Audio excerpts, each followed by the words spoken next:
So I'm Alex. I'm actually one half of the Sober Experiment. And what I want to say to you really today is just about coping in this current situation with cravings and with practical advice on how we might try to get through the week.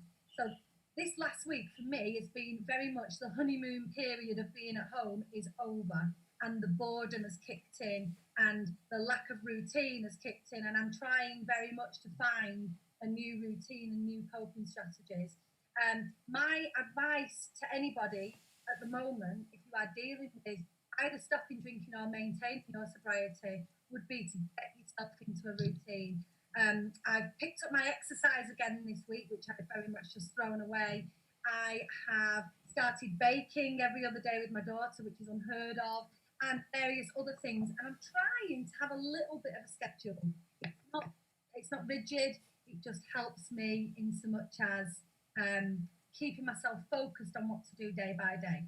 So that's me. Mandy, how's your week been and what have you been doing?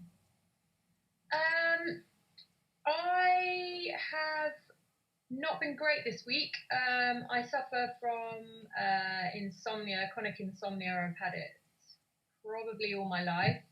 Fear-based kind of early years, and my kind of coping strategy was from about the age of 14 smoking weed, and from the age of 18 drinking. So when I stopped taking drugs and drinking, that was something that I really had to address. And I have complex PTSD, so like I have a lot of anxiety about sleep. And so it's something that I have to manage. And the problem for me, and it's always been the problem, and it's quite a problem for a lot of people, is that when the holidays come, when you lose that routine, then like my sleep really gets quite bad. So I had 2 days where, I mean, I used to be on kind of antipsychotic medicine to get me to sleep. So I don't want to go back to that. So I had 2 really bad days, and so I had to really just go back to basics and literally put in all the old rituals. So making sure I get to bed early, but then it feeds into that kind of I'm boring and my husband's up and those sort of things. So it is a stretch and it is quite a challenge for a lot of people. But I love my mornings, and I've had 2 good nights now, so I'm feeling a bit better. So yeah, there's a lot to be said about routines, and I think that's a problem in these periods because a lot of people drink too much, or they kind of fall out of new habits when they're in the holiday kind of situation. So I completely agree with what you're saying. It's just like just try to carve up the day and give yourself kind of blocks of time. But yeah, other than that, I'm all right. It's sunny today, and I don't go out. I live in France, so it's pretty traumatic to go out because everything's shut and behind screens and things. So I'm lucky that my husband can go and do the shopping, and I just literally stay at home and ignore what's going on outside. Yeah. What about you, Kate? Me? Oh, I'm all right, I suppose. I think for this week, it's just been like just one day, right back to ODAT, like one day at a time has never seemed so pertinent, right? So, one day, like there was one day when I got up and I was like, the kids had done the like homeschooling. I'd managed to log on. The food was all right, and I hadn't sworn at anyone, and I was just like, okay, like #winning. We're really winning today. And the next day it was like I could barely get out of bed. I was just really up and down, and so I feel like that. Yeah, really trying to take one day at a time. The whole thing about the routine massively resonates with me. And one of my major things with that is I just get up before anyone else does and get some meditation in. I'm really not very good at meditation, but I'm just listening to Insight Timer app and lying down on the floor. I do a lot of that. One thing I think is really good about lockdown is I really like lying down on the floor. But I mean that in that sort of, if you're sort of spinning out and that whole triggered and things going a bit bonkers, actually we're not stuck in offices or rushing around maybe so much, so we can literally, you can actually just get down on the floor and do a bit of breathing. So I find that really helpful. And the other thing, I just think there's this sense this week for me and the people that I've been speaking to, a real sort of tension and an adjustment to both needing to connect but also needing space. So it's been like feeling like a toddler again, with like not really knowing the boundaries around when I need to take space and when I need to connect with people. So I think it's like that, a bit of self-compassion about, okay, we're all in, this is all new to everyone, and a sort of letting ourselves learn a bit and make a few mistakes, you know, and just being flexible about homeschooling and and just being curious, I guess, about what works in lockdown, what works and what doesn't. And I suppose that's where I've been at this week. Mixture of kind of really zen and then really shouting at people.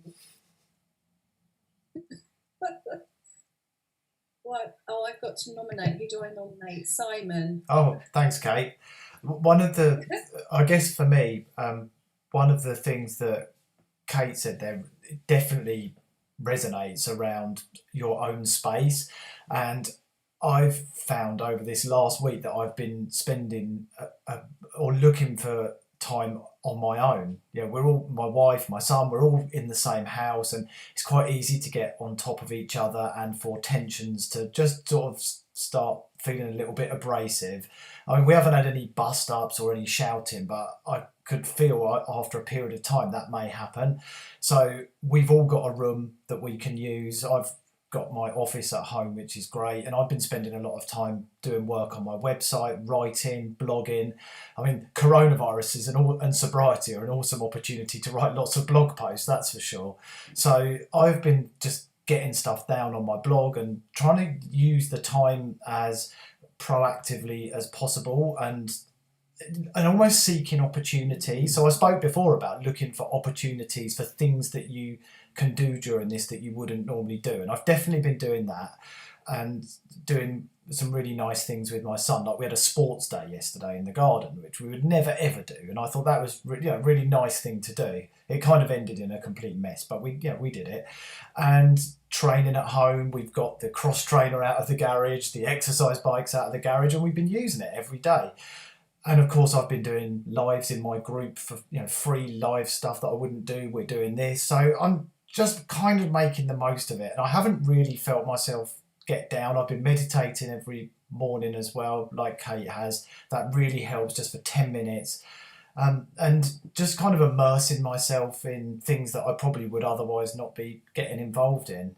And it's a great time to be listening to podcasts, learning, grabbing a book, a quit drinking book or whatever it may be, interacting in Facebook sober groups and kind of immersing yourself in things. But I have found that having a space is really useful, and just somewhere you can go for some me time has really helped me. So that's kind of how my week's been. 7 out of 10 I'd give it. And over to you, Dave. Cheers, I always follow you, mate. Yeah, for me, it's been weird. The beginning of the week, it was like each day merged into one, and it was doing my head in because I was getting up at 11, 12, and I've never done that in my whole life. And then before I knew it, it's 4 or 5, and it's like I felt really lethargic and, what am I doing with my time and that? And then, funny enough, on Instagram, it popped up with a annual memory like this time last year. And it was 3 months sober for me a year ago. And then I kind of thought, I wonder how I'd be feeling now if I was 3 months sober, and what I would be feeling and how I would deal with it.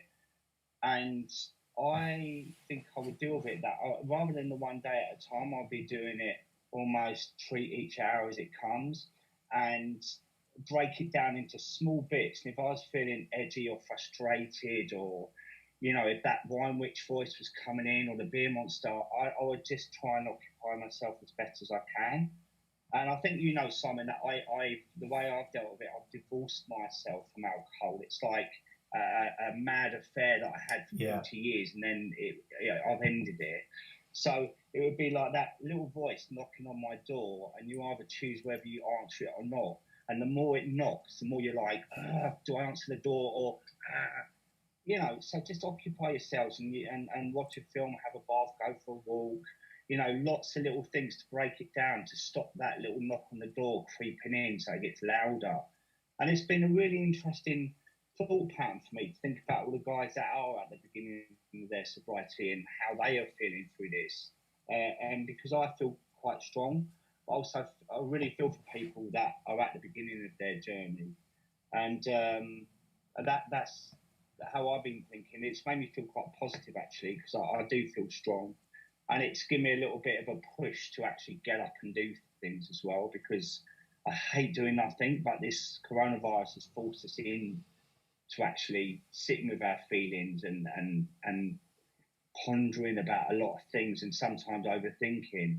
And I'm a very sensitive person. I think that overthinking is that what gets me into trouble.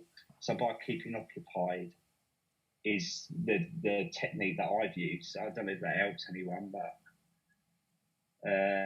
that's my bit. So, William, where are you? I'm here. Sam? Yes. You are looking about 12. Yes, so I've been quite good, to be honest. So I'm just to explain to everyone, I'm at home on my own during the day with my two young sons who are 7 and 9. So I'm trying to work from home and sort of keep them occupied and school them and all the rest of it.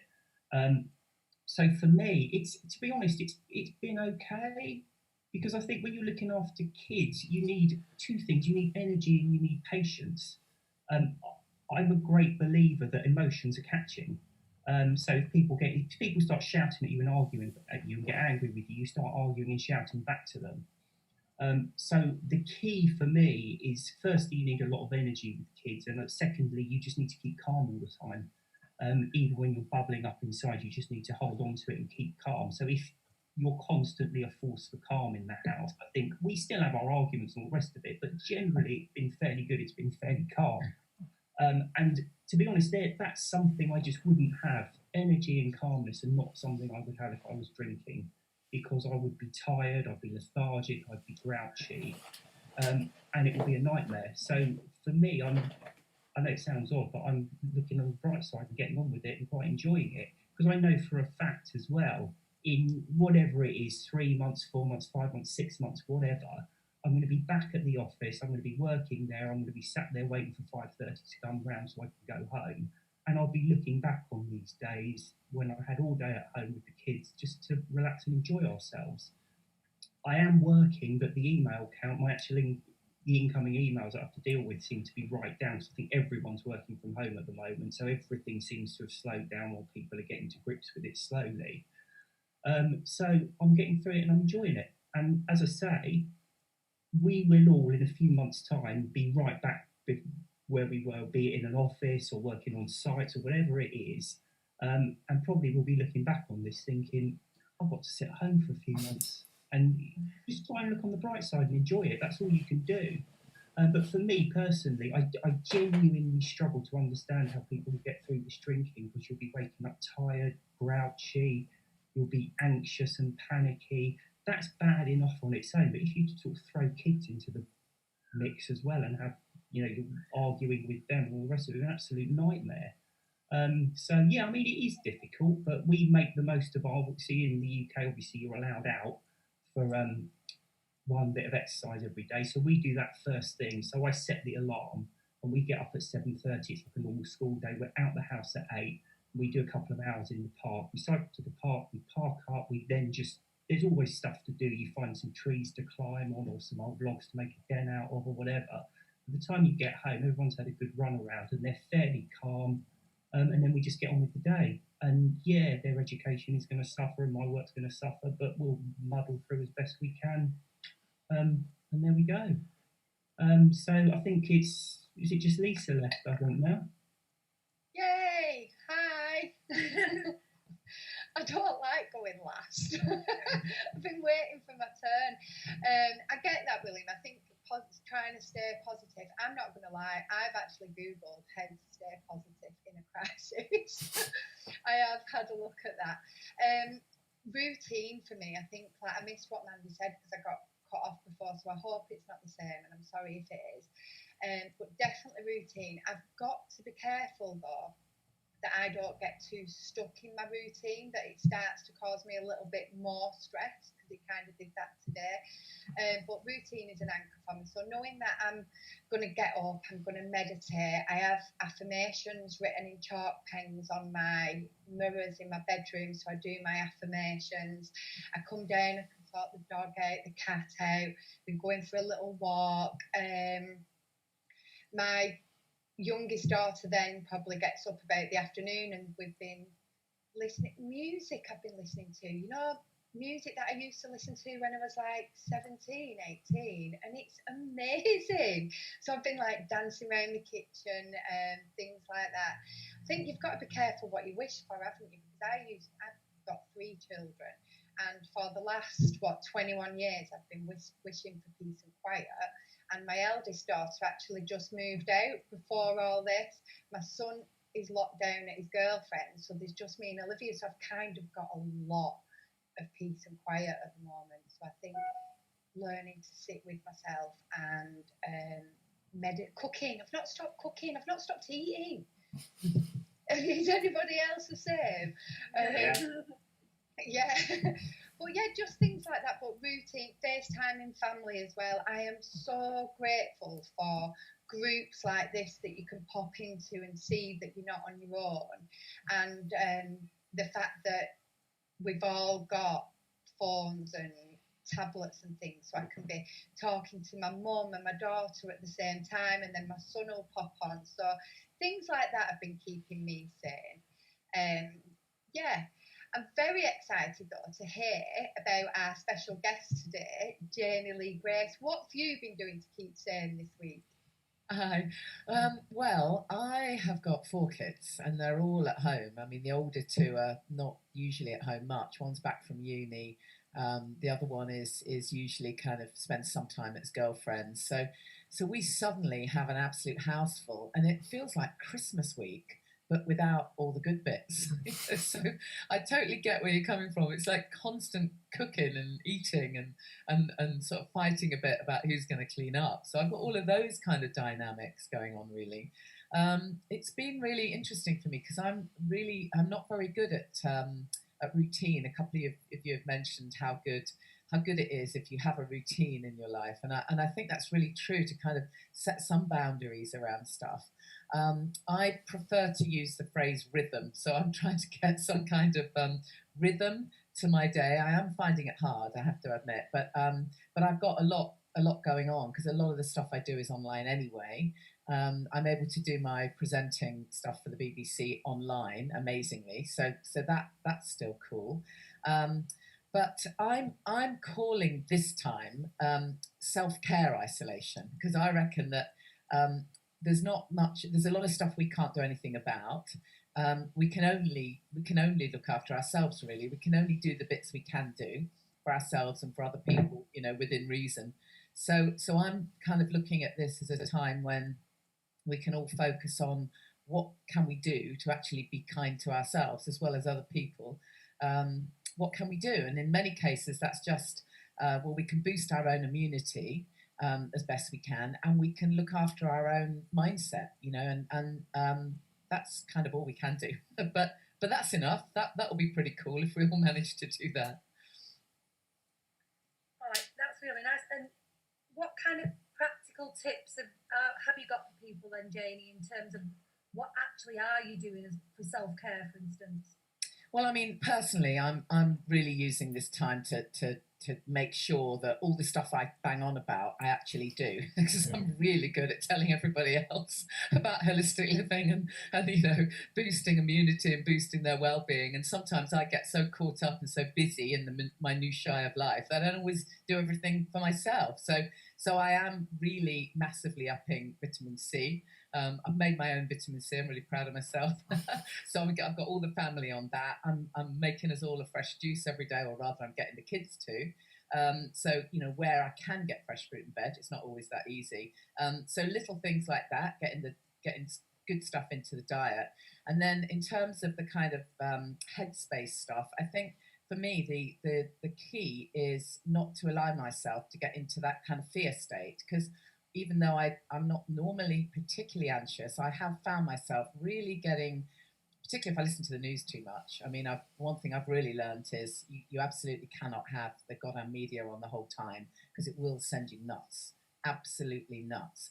And at the beginning of all of this, I found myself watching too much, and I was getting myself into a state of actual fear. So I've kind of learned that there are some little tips and tricks that just can help you step away from that, and it usually just comes back to the body, to that mind-body connection. If your brain knows that your body is safe, and your body, that kind of, in fact, psychologists call it the cybernetic loop. Actually, what's going on between the body and brain is really important. So to answer your question, a really, really simple, tiny little tip is, if you feel yourself getting into panic mode and fear, rather than allow yourself to go off down those thoughts, actually literally just adopt a power pose and stand with your feet apart, your chest open, and look up.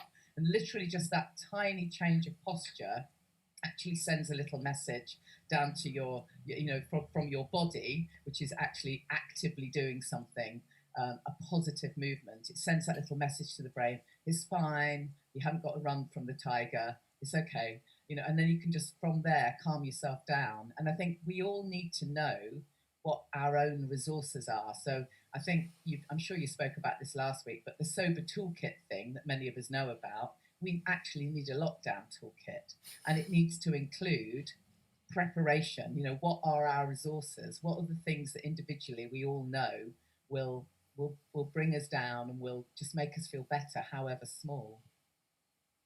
Does anyone on the panel want to add anything to that about what they're doing practically for self-care? Oh, just to pick up on what Janey said, the lockdown toolkit, I absolutely love that. And there's so many of the sober tools that you can bring into this situation. Like, if you've never journaled, this is a whole new experience. Start writing down what it's like every day, how that feels for you.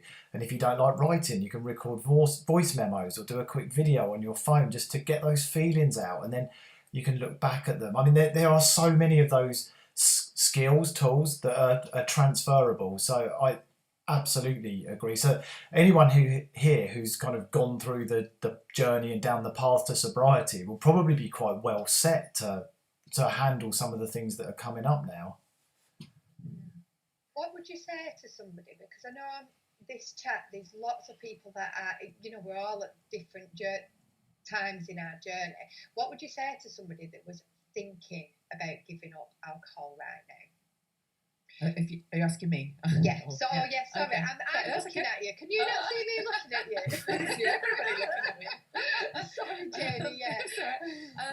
I would say there has never been a better time to be sober. I mean, let's face it, alcohol lowers your immunity and massively increases anxiety. So right now, all of us need to boost our immunity. Whatever happens, whatever stage we're at, having a good, strong immunity is not going to do anyone any harm. So that's number one, really important for our physical health. Alcohol is damaging for everything, literally everything. So that's a given. But it massively increases anxiety. And as you already said at the beginning, kind of sleep is affected, everything is affected. Cooped up in houses with other people, your stress levels are going to be high. So there's never been a better time to ditch the booze. And actually, if you are thinking about it right now, well, what a fantastic time to choose, okay, I'll do 30 days or I'll do 60 days. However, God knows how long this is going to go on. Maybe you'll get to do 90 days. And at the end of that, the likelihood of you going back is going to be slim. And also the other positive thing to think about is that you won't have any of the hassles of going out to bars and clubs and pubs and being coerced by other people, because you ain't going. So it really is just you and whoever you're locked down with that you need to navigate. And so I think actually it's a fantastic time, but you still got to do your prep. you can't head into it without doing your prep and choosing, okay, what are you gonna drink at the time you normally drink, and how are you going to deal with the cravings and the thoughts? You still got to do your prep.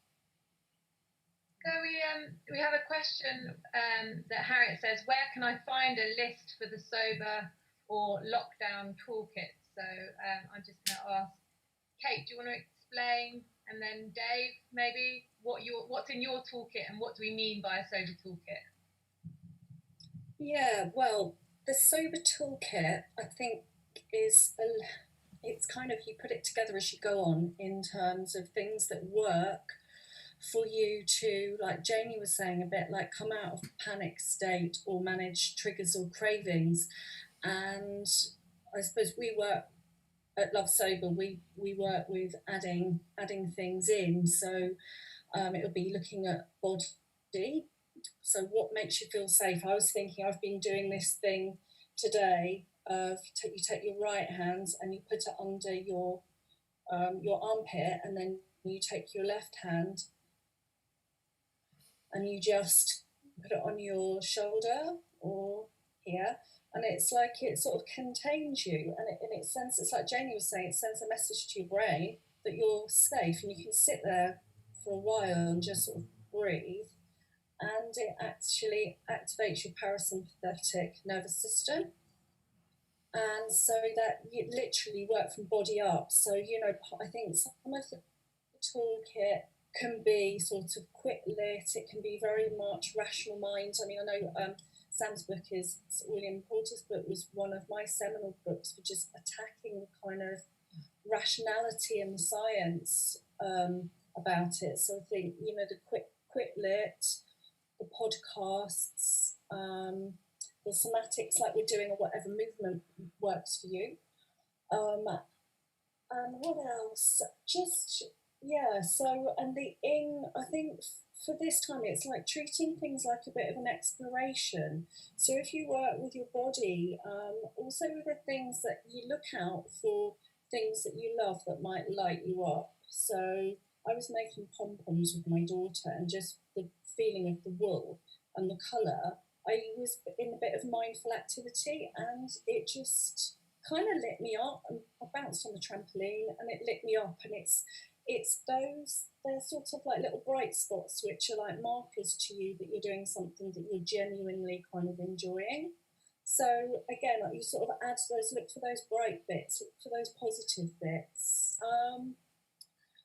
So I'd say that's where I'm at right now, a mixture of kind of head stuff and sort of body stuff. I think getting out of the fear thing, and like you say, the kind of journaling is really good as well. Any kind of moment to reflect and to check in with yourself. I must say just this one thing, because I've been thinking about this today. But while we're talking about routines, I've been thinking about, go with me for a bit, the Islamic call to prayer, right? And basically, I used to say I've got a call to a cup of tea 5 times a day, right? Now, what I'm kind of linking this together in that actually what we can do, what that actually is for me, is my getting down on the ground, and it's an opportunity to check in with myself 5 times a day, to just go, okay, how am I breathing? How's my body feeling? And what this does for me is it stops me letting the stress go triggered and up and up and up and sandwich till I go, fuck it, I've got a fuck it button. Witching hour, 4 to 7, which is when we're starting to come down. So I'm really going with this kind of this routine of having a little check-in with yourself 5 times a day. So yeah. Dave, what's your sober toolkit? What do you understand it to be? Well, I just think self-care is really important, and I know I don't look like I've got self-care, because the more it goes on, we've got a bit of a beardathon going on at the moment. But for me, as Janey says, I'm trying not to look at the news. I've turned my news app off my phone because it really depresses me.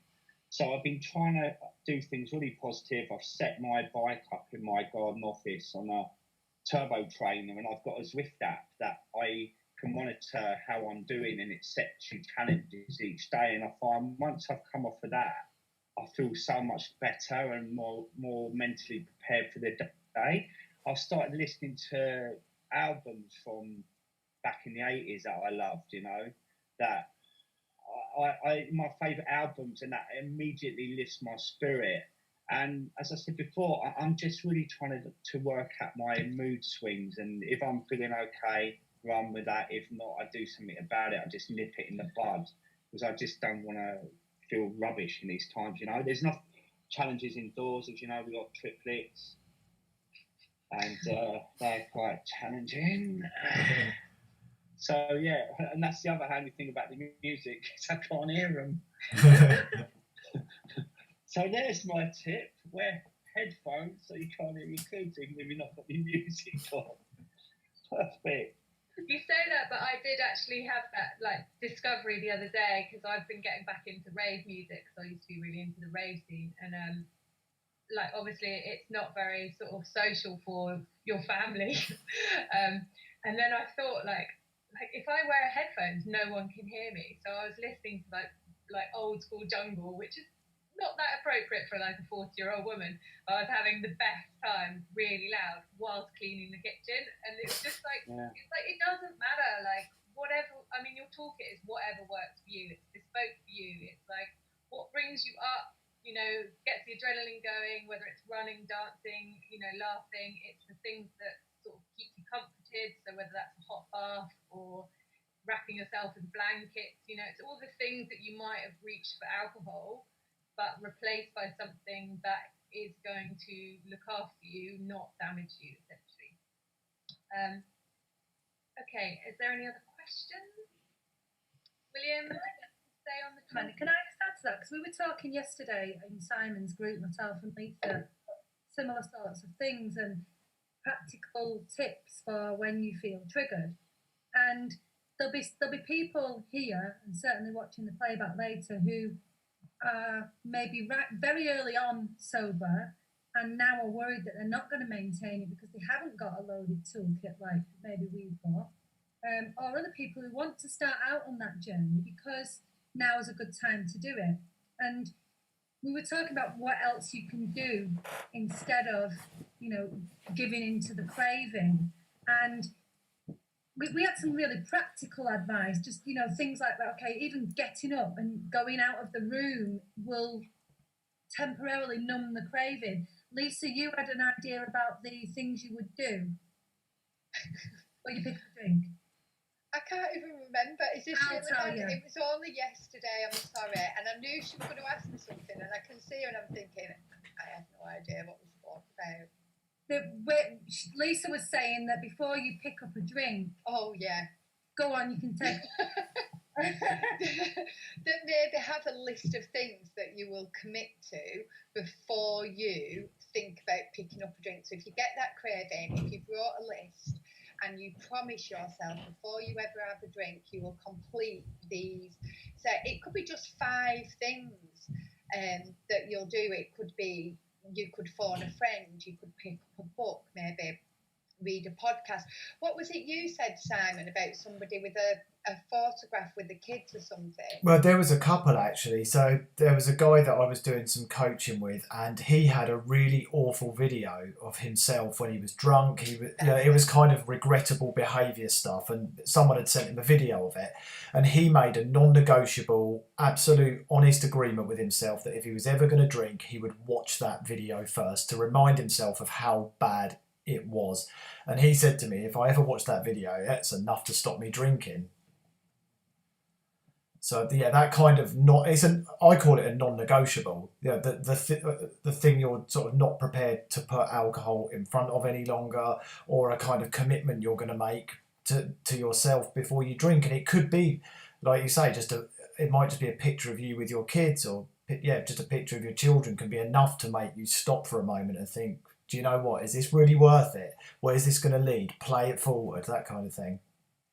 Sam, before we go back to Janey on this, what is the science behind cravings in terms of, you know, what is it when you're feeling anxious that makes you think drink? What is that? Well, yeah, so I mean, that's William's your man. over the year. Sorry, was that to me or Simon? Yeah, to you, William. Oh, thank you. Yeah. I was going to say. Yeah, so there's a few things that's going on there. The subconscious is the part of your brain that works by repetition. So if you do something over and over again with the same result, you start to do it subconsciously. So, for example, sort of a good example is when you get a car and you've got the indicator on the right or on the left, and you get a new car and you're constantly turning the windscreen wipers on when you're trying to indicate. You just get used to doing the same thing. Now, because alcohol is a chemical depressant, it does take the edge off anxiety in the short term. So over the years, as you're drinking, you get that knee-jerk reaction, so that whenever you get any kind of anxiety, be it genuine anxiety or anxiety caused by the previous drinking, that you have that immediate knee-jerk reaction to reach for a drink to get rid of it. But I think the other thing to do, and going back to the points that Simon was just making, sometimes you just need to interrupt that thought process, because the thinking is you can think about 7 things at the same time. So in your mind, you can have 7 things that you're thinking about. Now, if you're getting into a panic about whether to drink or whether to not drink, there's going to be lots of things going on in your mind, like, I don't know, I'm really upset at the moment, I'm in lockdown, the kids are driving me up the wall. You're then going to be thinking, yeah, but I've committed to stop and it's expensive and it's not good for me and all the rest of it. You can have hundreds and hundreds of things dancing through your mind, but the problem is you can only think of 7. So all you need to do is to get 7 reasons to drink in your mind, and you haven't got any of the reasons not to drink there. So that's usually when you have that panicky thing where you quickly reach for a drink and have one. So anything that interrupts that thought process, because it's a panicky, knee-jerk reaction kind of thought process, anything that interrupts it and just lets you take a break for a minute and get away from it, is going to be useful. I call it the spiral of craving. It's a spiral. You sort of get more and more in a panic over it. But it is purely conscious thought, and you can just get away from it quite easily. And anything that interrupts that sudden panicky downward spiral is going to work for you. And again, it's when you're asking about where's the sober toolkit, it's not, here's 40 things that everyone uses. We all use separate things that keep us off that, and over the years it just becomes second nature. I mean, the big one for me, and it always has been, the thing I hated most about drinking was waking up at 3 or 4 in the morning, lying there really anxious. And when I understood that that was a direct chemical result of the drinking, that was one of the big nails in the coffin for me. And now there's nothing that will cause me to have a drink, because I hate lying there at 3 or 4 in the morning feeling tired, but also anxious and restless all at the same time. It's just such a horrible feeling. I just don't want it anymore. So for me, that's it. Kate, you got your hand up?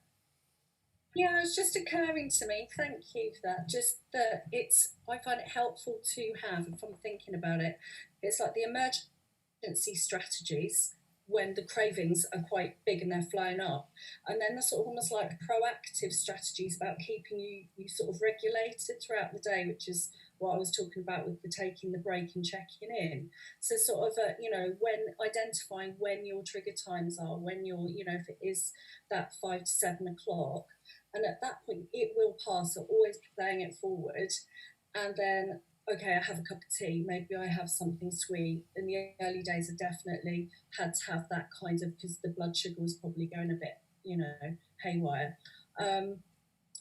Just changing the routine as well, just like literally just go and do something else, change your environment, like you were saying, Sam. And but then having those, then working back from them to try and stop that stress building up over the day. And I think that goes back to our routines that we were talking about, a bit kind of where we started off at the first bit. So I was just going to add my 2 penny in. No, thank you. Janey, can we just go back to you now and talk a little bit about the wine witch? Yeah. Something like that. Yeah, I mean, I similarly to Sam, used to wake up at 3 a.m. without fail. It was always 3 a.m. And I had this voice in my head that said, this isn't right. What you're doing is not right. You're meant to be interested in living holistically and healthier. You're talking to other people about, ditching chemicals and skincare and God knows what, and yet you're caning the booze. This is not okay, and it's got to stop. And the voice was so strong at 3 a.m. and I hated myself, and it was very, very strong. So I would make a decision kind of every day that, right, that's it. I'm not going to drink again. And then by, I don't know, 6 o'clock or whatever, if it was a sunny day, it would be lunchtime, I would literally hear a different voice in my head. And to me, that was the voice of the wine witch. People have different names, but the wine witch was really, really a definite voice that said to me, go on, have a lovely cheeky little Sauvignon, the sun's out, it's nice and chilled, you deserve it, had such a busy day, you're so stressed with the kids, and all that crap that the wine witch comes out with. And it was such a strong voice. I know this may sound odd, but I remember actually asking a therapist once. I remember saying to a therapist, because I felt safe enough to share that I thought I was drinking too much. Of course, the answer is usually, oh, well, sounds normal. But I actually said to this therapist, it's like I've got a voice telling me to go and drink another glass, even though I don't want another glass of wine. It's like a voice is compelling me to go drink another glass. And she had no concept of what I was talking about. Didn't have a clue, which is what kept me stuck for so long. For so many years, I thought I was the only person that felt like that. Now, so many more of us are talking about this. It's fantastic. But at the time, I thought there were just the two types of drinkers. There were those at rock bottom who are alcohol dependent, need alcohol services. That clearly wasn't me. And then everybody else who was perfectly okay with it all. So here was I being very odd in having a voice in my head. And then over time, of course, once I'd ditched the booze, I discovered that this is a real thing. The addictive voice is a thing. You can call it what you like, but it's a thing. And not everyone has it, but those who do can recognise that they do. I mean, I call it not having an off switch. I don't have an off switch. So whereas I can drink 1 cup of coffee and be happy and satiated, and I don't need to have 15 cups of coffee, it's not the same with alcohol. Anyways, so I discovered the fascinating world of Jack Trimpe, if you want to get into old style reading, who wrote a book called Rational Recovery, and actually coined this phrase, the addictive voice recognition technique. And it's a very kind of long-winded way of saying, recognize if you have a voice telling you to drink, accept it, acknowledge it, recognize it. Once you've acknowledged that, you can look it straight in the eye and you can deal with it then, and you can reframe those thoughts that are coming at you. It's a long answer, sorry. No, it's not. It's a useful answer. Thank you. Just going back to Toolkit as well, we have got 3 people in our panel with books out. It's the one that got me sober. Thank you, William. Simon's the one that keeps me sober. Thank you, Simon. Janey, I've read your book. I tell you about it every time we're talking, and really useful tips for dealing with the wine witch. And Ladies on Love Sober, yours is out in September. Is that right? Is that still on? It is. Yeah. It looks like Dave, you, me, and Lisa are going to have to get right in. Well, I've been spending too much time promoting my sober pants. So. Have you got the sober pants, Dave? Well, hold on a minute. Come on. Can I just add an underwear range? Sober underwear. Yeah. There's Claire in the questions area, and she's just said, and I love this, and I think it's something, because we've spoke so much about how much, for people struggling at this moment, but Claire's just said, she agrees that being sober now is the best gift that we can give ourselves, and just thank God that we're not drinking through this. Her toolkit, she says she's using mindful coffee. Alex, you should take note of that. Don't start again on me with my coffee. Meditation, hot baths with a candle, calling someone when she feels fretful, preparing nice pots of tea, stretching, crazy music, playlist, and then she ends it with "We are the lucky ones." And I've just got to say, we are, aren't we? We really Yeah. are. I think that whole thing about gratitude is such a big part of this piece as well. You know, that just being so thankful for what we do have. And I think just one tiny little thing that absolutely everyone can do is just keep that gratitude list that we all know about. But now more than ever, actually keep a gratitude list, but make it really detailed. So it's not just, oh, I'm grateful for my home or my family or enough food. Actually really detailed lists where you kind of write at least 10 things maybe that happened that day specifically. You know, I'm really grateful that I actually was only 55 in the queue when I tried to get my food or whatever. You know, and I think sometimes that can just help remind you of these little things. You know, Catherine Gray's fabulous book, The Unexpected Joy of the Ordinary. I am loving that book right now because every little thing she's got in there is, you know, this current situation is making every single one of us focus on the ordinary and practice gratitude for what we already have. Yeah, it's really true. Simon, we were talking yesterday on your group again about tips. Anything else to add? I'm kind of throwing you in a little bit there. Then you're going to be thinking what were we talking about. But any other tips on staying sober, getting sober? Pull them directly from the book. Let's pull them directly from the book. I think, I mean, aside from the coronavirus panic, which is a whole separate thing, but definitely, you know, we were just talking about books, funny enough. That was how I started, you know, my journey. I, rather like Janey said, around sort of a long period of being stuck in this place where I didn't know what to do. I felt like I was the only person. I didn't know how to change, so I just kept drinking to blot out those kind of voices that I had going on. And then eventually I just took those baby steps forward and I picked up a book, and you know, the rest is history, so to speak. And I think the first step after becoming aware that there's an issue you need to confront in your life is starting to educate yourself about it. And it's just like with anything. And for me, sobriety felt like learning a new skill. You know, I couldn't pick up a violin and play it first time I got it. I haven't got a violin, by the way, but the point is, if you know, you started trying to play the violin immediately, you wouldn't get a very good tune out of it. But if you keep working on it and taking little steps forward, eventually you might just get a tune. You probably will get a tune out of it. And sobriety felt like that to me. You know, I snapped a few strings and I smashed a few Stradivariuses on the way, but eventually I got where I needed to be. So it's education, and and there's so much stuff out there. Nobody can make the excuse that there's not the resources, there's not the tools, there's not the support. It's free. There's paid support. There's everything from one-to-one coaching through to free Facebook groups. It's all out there. And then from education, it's really moving to a place where you start putting what you've learned into practice, which is, I guess, you know, playing the violin in a village hall in front of a few people. You know, you actually go out and start doing it and experiencing the world without alcohol in it and getting it all down, journaling it, seeing what it's like. And the best thing is, it's wonderful. I know, and at the start, to me, it was I was so scared and afraid. And I remember going to my first gig without drinking and thinking, this is actually amazing. It was like seeing it with a new set of eyes. And I ended up coming away thinking how awful it was, all the gigs that I'd been blind drunk at that I couldn't remember. And I could even remember most of the set list 2 or 3 days later. It was Mumford and Sons at the O2 Arena, and it's just amazing. And not needing to go for a pee every 5 minutes and carrying 3 pints of beer with one between your teeth.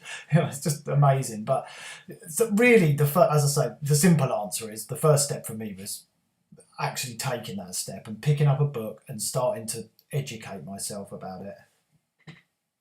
Yeah, I think that's most people's starting point is actually learning about it or hearing somebody else's experience that gets them curious. I know, I don't think Janey will mind me saying your trigger was Claire Pooley, Lisa's was Unexpected Joy of Being Sober, mine, like I say, was William's book, Annie's book, and so on. And you know, we all take inspiration from other people. We've got a question here, and it advice: do you have ones whose partners are getting sober during this pandemic? I'm very lucky that my husband went sober with me, and at first he started to do it for a year, I don't know whether he's going to carry it on. I don't care whether he carries it on. It's been enough to kind of spur me on. But not everybody's that lucky. I've got my best friend Lisa, and I've got my husband. So I'm cocooned from reality in many ways. What advice do we have? Dave, I'm going to come to you because I know you were the only one to go sober in your relationship. I think I've got that right. Yeah, she's a raging wino. No. I hope she's not listening. No, she drinks. And I must admit, at first I struggled with that a little bit, especially the smell. You know, we go to bed and I can smell the wine. But we've kind of come to an agreement now that if she wants to have a drink, which isn't a lot, and she's one of those people that can have a couple and just have a cup of tea after, I say, right, so I'm going to go upstairs and I'm going to watch a film now because I don't really want to be there while she has a drink. But who am I to actually say you can't have a drink because it's my problem? So we've come to a sort of an agreement with it. And if we go out, I don't really care anyway. You know, I'm driving and I'm enjoying people's company. So I think it's what works for you and the partner, really, how you both can work around it, really. And she's now downloaded an app as well that she marks what day she's had a drink. And in the last 7 days, she's just marked 1 star. And so it helps her to be more mindful as well. It's a really good idea. Because she said, oh, look, I've only drank once in the last week. And I think it's a good reminder as well. It kind of highlights your partner's drinking sometimes, doesn't it? Or the people around you when you decide to go sober, they're kind of like, oh, I didn't realise I had that much. I'm not the one to ask for this because I left mine. I'll jump in. Can I say something on that one, actually? Because my wife still drinks, albeit moderately, and we used to drink every night together, and I hated it when she didn't drink at the same time as me. I would encourage her to drink because she never had a problem. Although I say she drank every night, she'd just have 1 or 2 glasses. I'd have 1 or 2 bottles, but it made me feel better about myself if she drank at the same time as me. And I have seen so many times with the people in my group, the people I coach with, where when they've quit drinking, just like Dave said, their partners become mindful about it. They start to see the magic, the darkness under the eyes of their partner's looking 10 years younger. They think they've got a new spouse, and they want a piece of the action in many cases, and they don't always stop drinking completely. Some may just become mindful or start to drink moderately. And I now, a bit like Dave, I mean, I haven't got a problem with my wife's drinking. She drinks a couple of times a week. She's very mindful of it, as Dave said. And I often think, there was a point where she said to me, oh, are you okay if I have a drink? If we go out for a meal or something like that. And I said, well, if I was vegan, I'm not vegan, but if I was vegan, would you eat meat in front of me? And she was like, well, yeah. And I said, well, it's the same. To me, this is a lifestyle choice. It's my decision. It doesn't matter if you do that. And it was nice, and I understand why she asked me that. But it is a journey, and you do end up inspiring other people along the way, whether that's your partner, your friends, and that's one of the wonderful things about it. It's one thing that is good to catch is the inspiration to start looking at your drinking from someone else. Okay. Yeah, so I would say, so I'm reading that again, and it says some advice for loved ones whose partners are getting sober. So I think so what I'm thinking is that a couple of things. I think it's really helpful to keep it separate and say you're both grown-ups, right? It depends on the level of drinking. It depends on the whole, is it, how much support might be needed. So I would always say get some support, get some outside support. So find the tribe and find the appropriate support. Encourage your partner to lean on appropriate support, because I do think it's too much to put into a relationship for you to be that container for helping that person become sober. That's maybe if you're still drinking, right? Or even if you're sober, if they're going through their sober journey, it's like having good boundaries with that, I think. So I would say, remember that you're both grown-ups have respect, and encourage your partner just to get other support as a bit of a container for you both during that time, because it is quite a lot to go through and put that in your relationship, you know. And it's the same, I honestly believe, if you're both starting out at the same time, there's still that argument, because if one falls off, it can trigger the other. So it's almost like try to encourage that in responsibility for your own sobriety, and get the outside tent pegs and support. That would be mine. Yeah, it's good advice. I like that very much. I think Simon and Lisa, you say that, well, Lisa, you are an example. I got sober because I saw Lisa sober and I wanted a piece of it. Similar to what Simon's just said, you see people around you and you surround yourself by your tribe, you want in, and I think that's a really good motivator for getting sober. Anyone want to add anything to that before we wrap up, because we are at the hour? I think just to, you know, I live in France with a Frenchman and a wine cellar. I say this every week, but, you know, I think people have this idea that, like, it's not possible because of your situation. Like, I've heard that, like, you know, Janey works in the media. People that work in the media, you can't get sober in the media, you know, because everyone drinks. Like, you can't get sober when you're married to a Frenchman because all French people drink, you know. Whatever the scenario, it tends to often get attached to someone else and someone else's behaviour. And it was very difficult for me to detach from that, you know, and detach from the romanticism of my life in France and living with a Frenchman and him knowing about wine and that being very integral into our relationship. But it's nothing to do with him. You know, it's absolutely nothing to do with him. It's to do with me and to do with my well-being. He still drinks. I don't. We're fine. Claire lives in France too. No way. Okay. We'll have to chat. Yeah. So it is. You know, anything's possible, and it's you know, just your own spheres, and I think that's really important. And this kind of, you know, this feeling of responsibility. You know, obviously we work as coaches with people with addictions. You know, I can't control what one of my clients does. I can support them and I can give them resources, but essentially, you know, I can't control people, places and things. That's not my within my sphere of influence. I can only support, and that's all you can do as a partner, is be there, be non-judgmental, be supportive, and you know, and know that they can always come back and they can always try again, you know, because that's all they need. They need to just know that they've got another chance, basically, within the limits of your own capacity, essentially. Advice.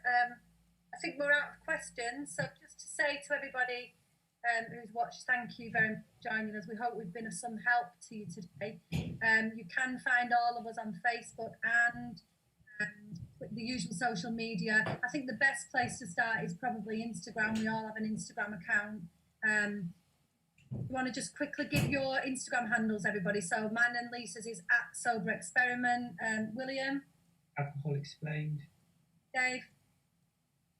@SoberDay. Mandy? @love.sober. love.sober.co with Kate. With Kate, yeah. And you've got your individual ones as well, which they can there. So Kate, do you want to give yours? Are you happy with that?